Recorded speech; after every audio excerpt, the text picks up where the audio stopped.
The 1987 HDRA score season was filled with thrills and spills at every corner. The Gold Coast 300, Roger Mears loses a wheel at the last moment and Manny Esquera comes racing from behind. The Fireworks 250, Stuart Chase takes his vehicle up and over on the backside of a hill. And at the Score Off-Road Championships at Riverside, Walker Evans comes rolling off the wall. 1988 promises more of the same. This is the 1988 HDRA Score Season in Review.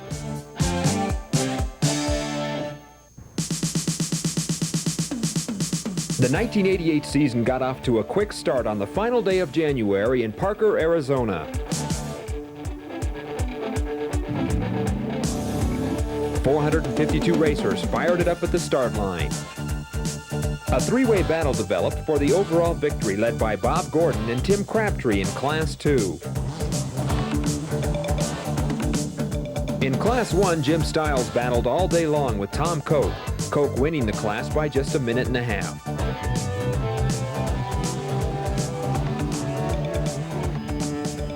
Rod Hall started 88 on an up note, taking Class 4 at Parker. Steve McEachern was the Class 8 Parker champion. Larry Ragland pulled away from the Class 7 trucks for the win. Gary Cogbill started his drive to the HDRA Score Finals Points Championship in Class 1-1600 with a Parker victory.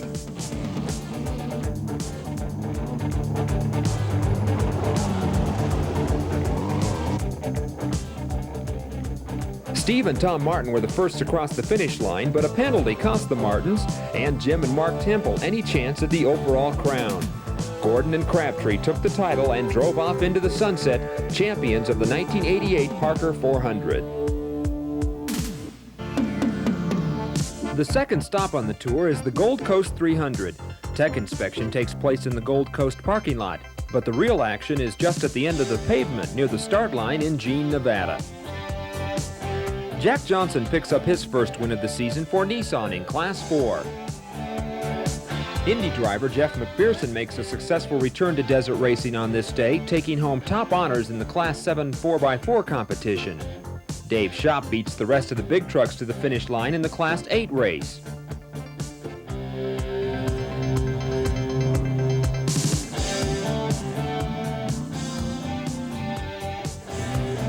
Overall Class 7S points champ Simon & Simon finished second on this day to Spencer Lowe's Nissan.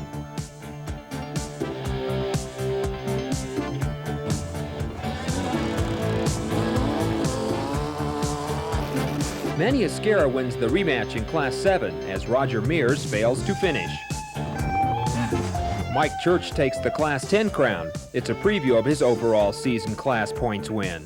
It's the same story for Wes Mosier in Class 6, a winner at the Gold Coast and the big winner at the end of the year. Roy Taylor wins the 1600 Baja Buggy class. Chris Pike takes Class 3. David Quill is the best of the rest in 14. Finishing first in Class 1, second overall is 1988 Class 1 points champion Mark McMillan. And the fastest vehicle in this year's Gold Coast 300, it's Brian Collins in Class 2 in just under 5 hours and 45 minutes. The third stop of the season is in Lucerne Valley for the Score Great Mojave 250. Class 2's Mike Lund led for much of the four-lap race.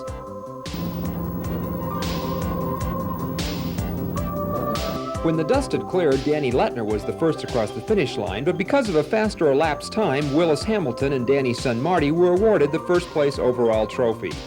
Scoop Vessels finished fifth overall, first in Class 8. Mike Schwellinger takes Class 3 on his way to a Class Points Championship in 1988. Jerry McDonald was the winner in Class 4. And Roger Mears finished the day out ahead of the pack to take home top honors in Class 7.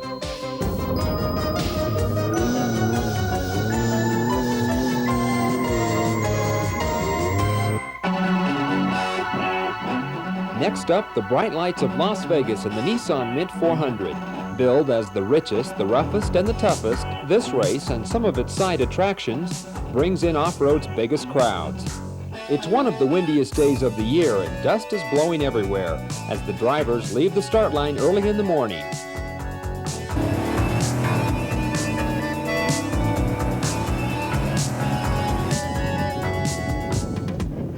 Racers like Ivan Stewart jockey for position early.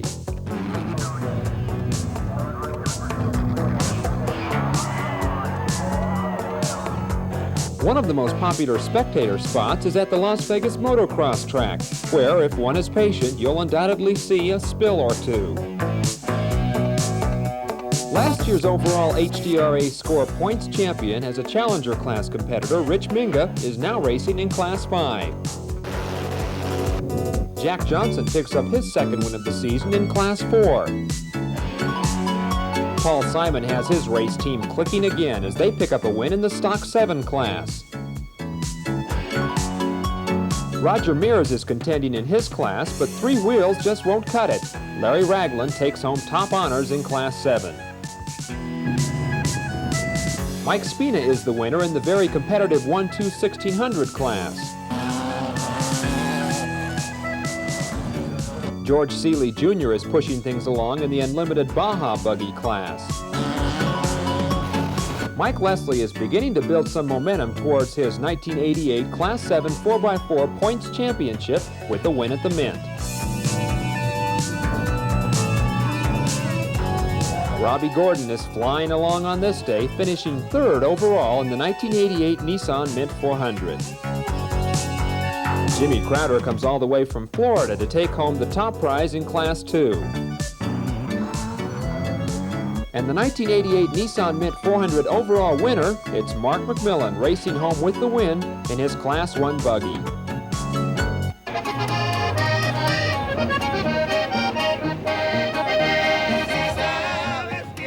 The sights and sounds are from Ensenada, Mexico, as the next stop on the circuit is for the annual SCORE Baja Internationale.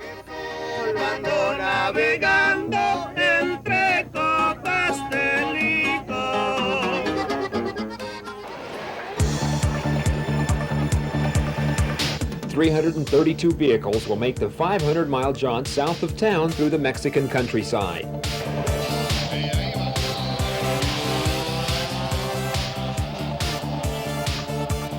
Ivan Stewart comes to Mexico with a new Class 1 vehicle and a promise that he'll make a run for the overall title.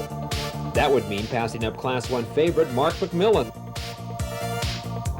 Jerry McDonald proves that he knows his way through Baja with a win in Class 4. David Ashley pushed his Ford to a win in Class 7 4x4. Gary Cogbill used Baja as a chance to pick up some of the points he needs to take the overall series Class 1-2-1600 crown. In Class 5, Hartmut and Wolfram Clawater are having a season most racers only dream about. Baja is their fourth win of the year, and Wolfram even drives the backup buggy to a second-place finish in Ensenada. The pair team up to run away with this year's Class 5 Series points crown. Robbie Gordon's hot streak continues with a Class 8 win and a third-place overall finish. Manny Esquera bolts through with the Class 7 win.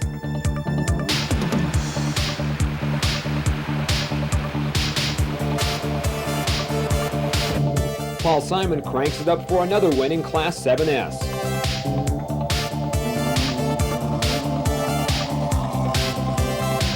Mike Church picks up some more of the points he needs to take the year-long Class 10 crown.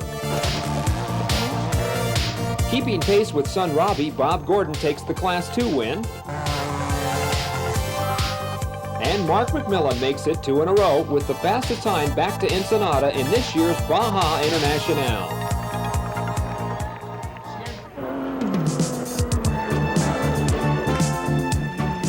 Next on the schedule, a trip to Barstow, California, and the 100-plus temperatures of the Fireworks 250.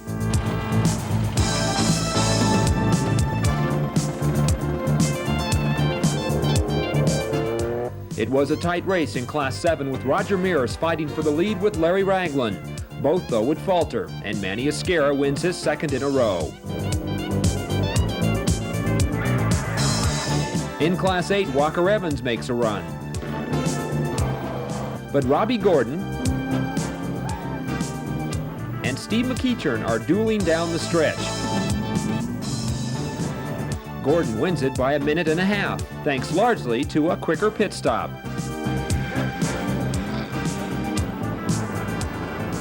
Robbie's dad Bob and Butch Arciero lose a wheel in the final mile in Class 2, allowing Willis Hamilton to slip off with the honors. And the overall champ is Class 1 driver Jim Stiles. He has this course dialed in. He took the Class 10 win here last year. Mid-August, and it's the last hurrah at Riverside International Speedway. It's the last race of any kind at Riverside, and it's the site of the 1988 Stroh Score Off-Road World Championships. First up, the two-seater unlimited desert cars.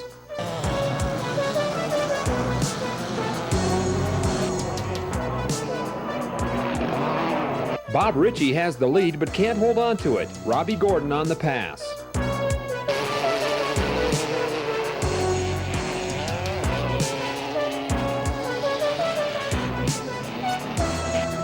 Robbie Gordon is the winner. Next up, the Desert Mini Trucks. Roger Mears and Larry Ragland are going head-to-head. Ragland pulls away and takes the trophy. Scott Douglas wins the stock mini pickups title. Mike Leslie takes the 7 4x4 crown. There's hardly room on the track for the Class 10 Stadium Cars race.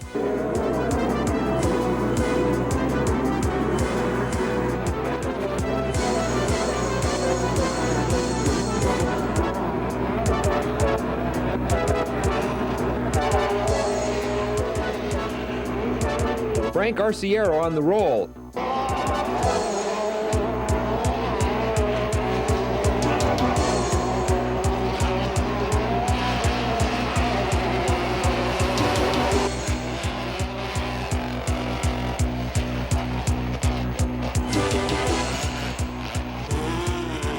Late in the race, Mitch Mustard makes his move and cruises along for the Class 10 win. Another full house for the Mini Medal Challenge. Rob McCachran is chasing Ivan Stewart without the aid of a door. Ivan slowly pulls away for his 7th all-time win at Riverside. It's the final race of the day and of all time at Riverside. Robbie Gordon makes a move on Class 4's Jack Johnson. Rod Hall pushes his big truck to a second-place overall finish, first in Class 4. Robbie Gordon takes home another prize, top honors on this day. Larry Schwackefer takes advantage of the last minute for his Class 6 win. And that's it. Close the history books. Riverside International Speedway is no more.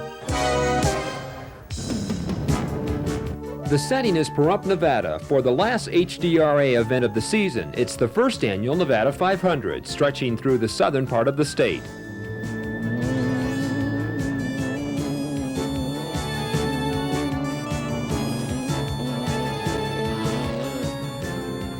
Mike Falkowski finds the course to his liking, and he takes home the stock mini truck title. David Simon puts the Simon & Simon Racing team in the winning circle again with the Class 7 4x4 victory. Larry Ragland will keep the points race close in Class 7 with a big win in the Nevada 500. Rod Hall will do the same in Class 4. In Class 8, too many mechanical problems puts Robbie Gordon on the sidelines, stopping his winning streak at 3 races. Scoop Vessels is there to pick up the pieces. He goes home a winner. Mike Church races to a win in Class 1.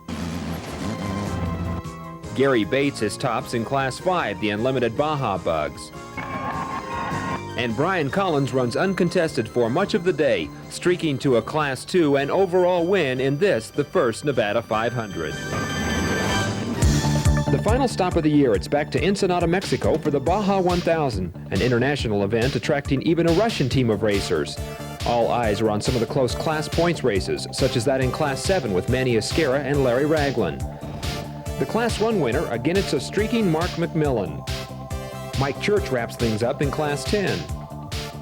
In Class 8, Scoop Vessels takes the Baja crown, but a third-place finish gives Robbie Gordon the season class points crown. He's joined in the celebration by his father Bob, the Baja and overall Class 2 champ. Larry Ragland's second is enough to clinch his points title in 7. The Cloweters wrap things up in Class 5.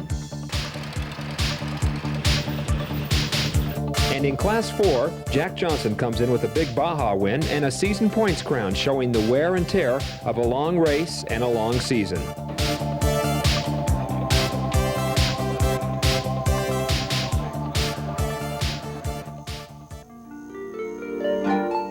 Among the highs and lows of 1988, this season will best be remembered as the year off-road racing lost some of its deepest and strongest roots.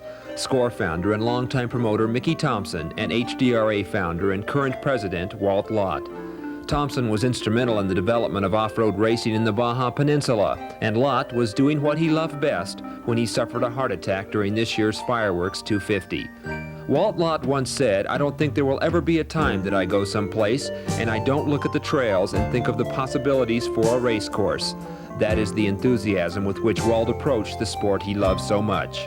He had the convictions to see the vision that desert racing had some merit and it had a place in the world, and he wanted to do what he could to make that sport grow. And I think that if one person has to be credited with the conviction of saying, "I'm going to give my all to make something," I think that was Walt Lott.